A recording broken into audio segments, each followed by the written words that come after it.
I am all decked out in my Doctor Who stuff because I'm excited about Comic-Con. That sentence made no sense. Why would I be decked out in Doctor Who for Comic-Con specifically? I don't know. All I know is that I have my Dalek mug and my Dalek shirt, not to mention my Adam hoodie from The Big Bang Theory, which might be a decisive thing to say because some people like that and some people don't. I enjoy Big Bang Theory, but that's beside the point, I guess. Also, I just want to let you know right now that there will probably be spoilers through here, and I don't know if I'll have enough time to constantly be putting up the exclamation mark for all these spoilers, so just, like, listen to what I'm saying. If I'm saying something that, if it's like a show that you like, then you should probably mute for a while, and then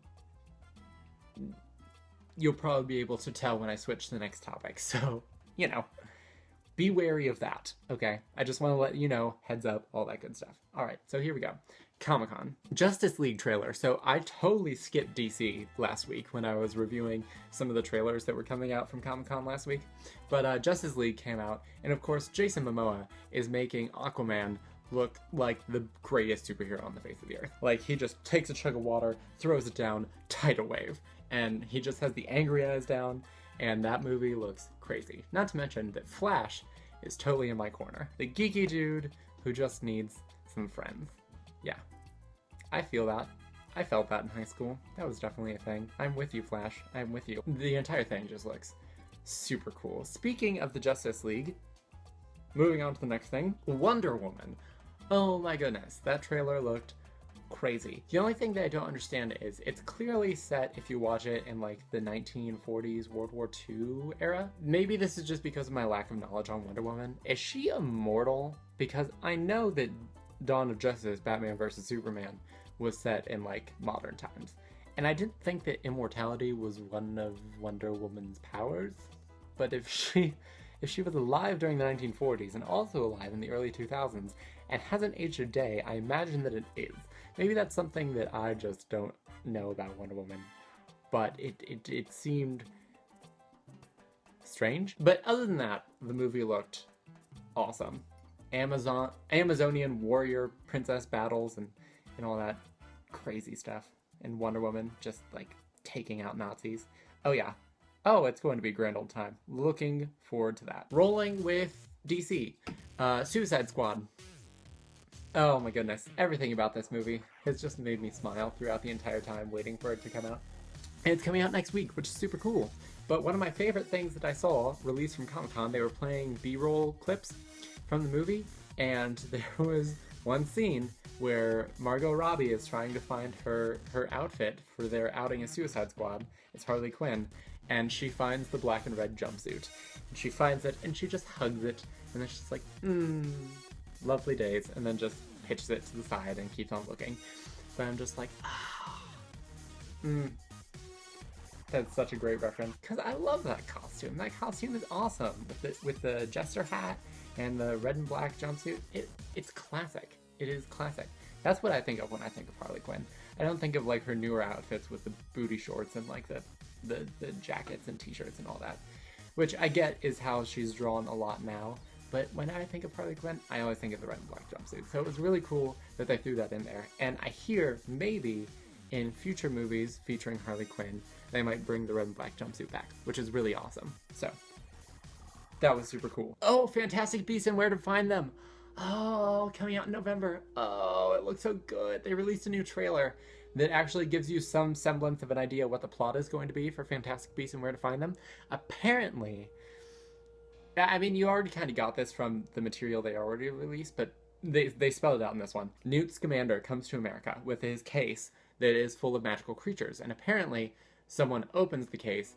It looks like he might have like a muggle roommate who doesn't understand that he's a wizard, and the muggle roommate like opens the case, and some of the monsters get released. Basically, the movie is trying to get the magical creatures back without alerting the muggles of what's going on, because they're kind of freaking out because all these things are happening around the city because of these magical creatures, and Newt Scamander is trying to like get all the creatures back, but also trying to make sure that they don't suspect anything. I don't know. Newt Scamander strikes me as the kind of person who doesn't care if people see him do magic or not, just based on the trailers.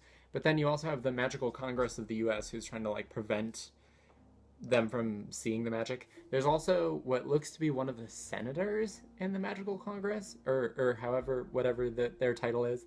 He looks like he might be some sort of villainous character based on the latest trailer. I'm not sure. But there was one monster in there, and I recognized it, but I couldn't remember the name.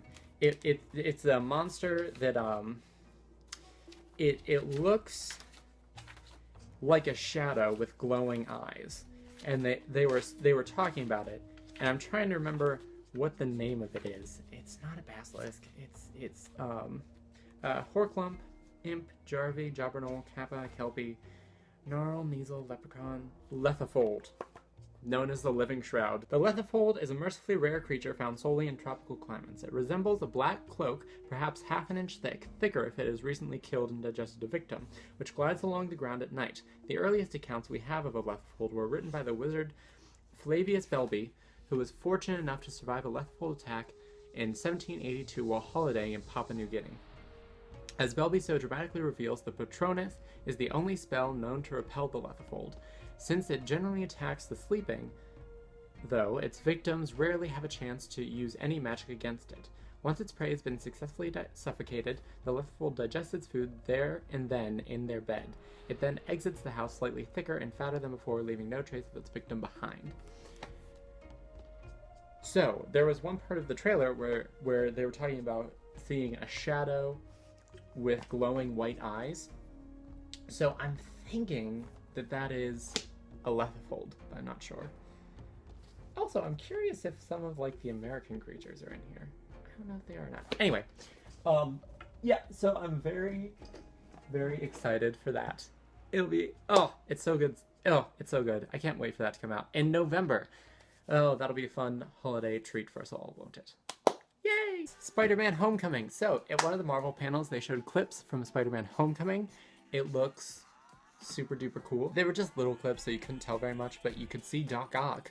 Doc Ock is in the movie, and apparently it looks like there's a lot of kids running out of the high school, so maybe it's called Homecoming because it like takes place during a dance. I don't know. I'm just excited because Spider-Man, and Spider-Man's my favorite, and finally he's part of the Marvel Universe where he belongs. Also, Guardians 2.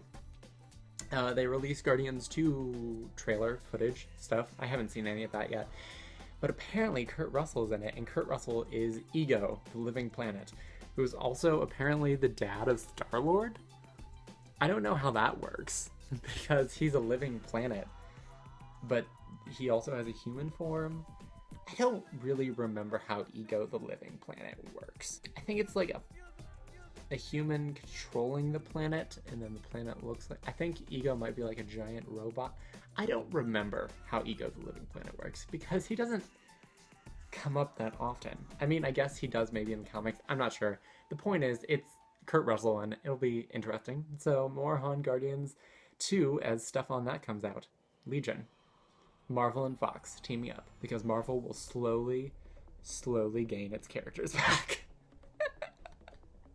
It will! Flash Season 3. So, it has been confirmed that Flash Season 3 will be the Flash's version of the Flashpoint event. Spoilers, but for those of you who do watch The Flash, you'll know that at the end of Season 2, he went back and saved his mother from dying, which at the beginning of the series was basically the reason he ended up where he was and ended up becoming Flash in the first place.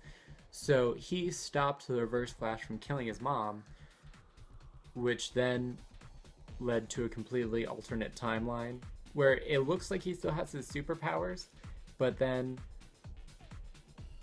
other things are different. Like Cisco becomes super rich, and I don't know if the accelerator explosion actually happens, and Barry's parents are both alive, and Iris and the West family have like no idea who he is, and Wally West is the Flash, which, okay, here's the thing. Here's the one problem I have with the Flash, is that they do these things in alternate universes, and then they can just wipe them away at the end.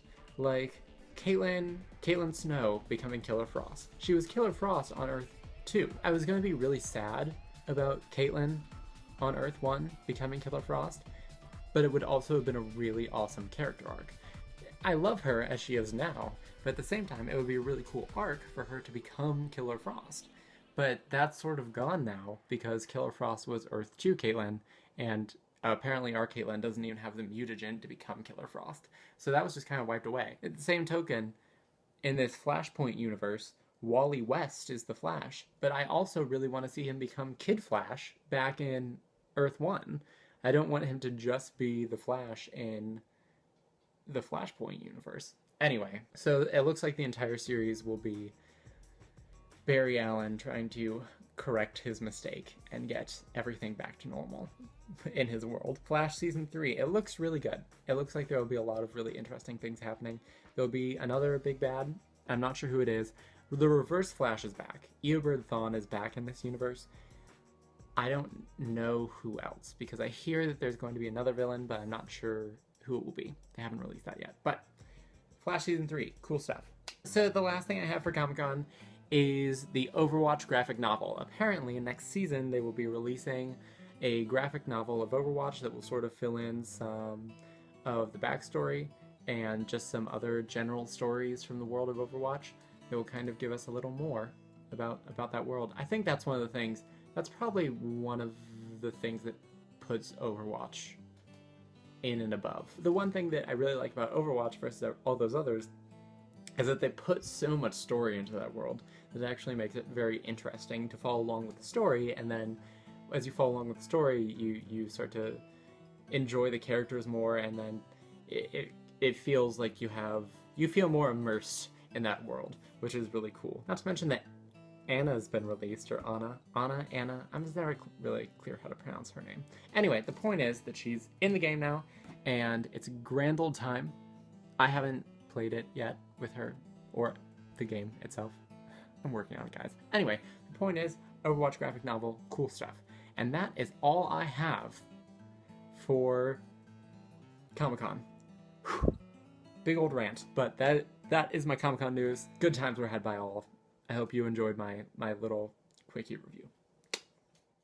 It's really hard to find. Like, sometimes you can get blueberries and stuff off of bushes, but then you also have to, like, go into people's houses and get their food, but most of the food is spoiled, and then you get food poisoning, then you have to take medicine to get rid of the food poisoning, so you don't die from that. Sherlock Season 4, oh my gosh.